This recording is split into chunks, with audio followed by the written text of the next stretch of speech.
আমি পারবো না, আমাকে দিয়ে কিছুই হবে না। হ্যাঁ, তুমি ঠিকই বলেছো, তোমাকে দিয়ে আসলে কিছুই হবে না। তুমি আসলেই পারবে না, যাও ঘুমাও। কে বলেছে তোমাকে বড় কিছু হওয়ার স্বপ্ন দেখতে? সব কাজ সবাইকে দিয়ে হয় না। লাইফে ভালো কিছু করাও সবাইকে দিয়ে হয় না, যেমন তোমাকে দিয়ে হচ্ছে না। ভাই, আমার ভাগ্যটা আসলেই খারাপ, লাইফে কিছুই করতে পারলাম না। হ্যাঁ, ঠিকই বলেছো, অনেক খারাপ ভাগ্য তোমার। তোমার ভাগ্যটা খুব সময় দিয়ে বানানো হয়েছে, যাতে তুমি কিছুই করতে না পারো। তুমি কাউকে খুশি করতে পারবে না, কারো প্রিয় হতে পারবে না, কোথাও সাকসেস হতে পারবে না। তুমি সোনা ধরলে তা ছাই হয়ে যাবে, তুমি হীরা ধরলে তা মাটি হয়ে যাবে।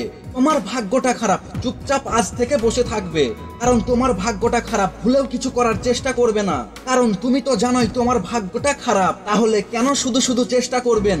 ভাই, আমি কিছু করে দেখাতে চাই, প্লিজ আমাকে একটা পরামর্শ দিন। কেন শুধু শুধু বিরক্ত করছো? বললাম তো তুমি পারবে না, তোমার হাতে সময় নেই, তোমার অনেক কাজ, তুমি প্রচুর ব্যস্ত, তোমার ভাগ্য খারাপ। তাছাড়া তোমাকেই কেন বড় কিছু করে দেখাতে হবে? ছাড়ো তো ওসব বড় কিছু করার চিন্তা। লাইফে প্রচুর এনজয় করা দরকার, তুমি বরং তাই করো। কিন্তু ভাই, কোনো কিন্তু না। আর শোনো, লাইফে কোথাও যদি একবার হেরে যাও, ছিটকে পড়ে যাও, তাহলে ভুলে উঠে দাঁড়ানোর চেষ্টা করবে না। কি দরকার লাইফে এত চ্যালেঞ্জ নেওয়ার? যা করছো বরং তাই করে যাও।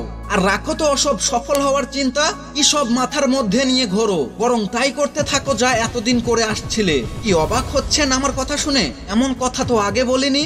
বলছি এই কারণেই, তখন কেউ নেগেটিভ চিন্তা ভাবনা করে, তখন যদি তাকে আপনি উৎসাহ দেন, তখন সে এটাকে খুব হালকা ভাবে নেয়। তাই মাঝে মাঝে কেউ নেগেটিভ কথা বলতে আসলে তাকে আরো সুপার নেগেটিভ কথা বলা উচিত। এরপর তার ভেতরে একটা জেদ কাজ করবে। লাইফে সবচেয়ে সত্যি কথা হচ্ছে, যতক্ষণ কারোর জন্য কেউ থাকে, উৎসাহ দেওয়ার কেউ থাকে, কাঁধে হাত রাখার মতন কেউ থাকে, ভরসা দেওয়ার মতো কেউ থাকে, তখন তার ব্রেনে শুধু এসব নেগেটিভ কথাগুলো বার হতে থাকে।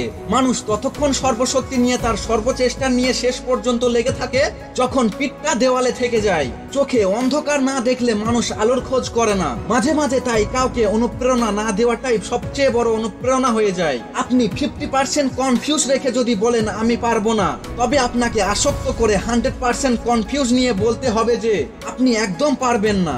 যদি সত্যিই কিছু করে দেখাতে চান, তাহলে দুনিয়ার সব আজে বাজে চিন্তা বাদ দিয়ে কাজে ফোকাস দেন। আমার তো ভাগ্য খারাপ, আমার তেমন কেউ নেই, আমি তো গরিব, এসব ফালতু কথা যতদিন না লাইফ থেকে বাদ দিতে পারবেন, ততদিন আপনি আপনার লাইফে ফালতু একটা মানুষ হয়ে থাকবেন। যদি রক্তের মধ্যে এতটুকু পরিমাণ তেজ থাকে, তবে বলুন, কি এমন করতে চান যা আপনি করে দেখাবেন? পাশে কেউ থাকলে থাকুক, আর না থাকলে করে দেখাবেন। চ্যালেঞ্জ তো আপনার, সেটা আপনার পরিবেশের উপর নির্ভর করে।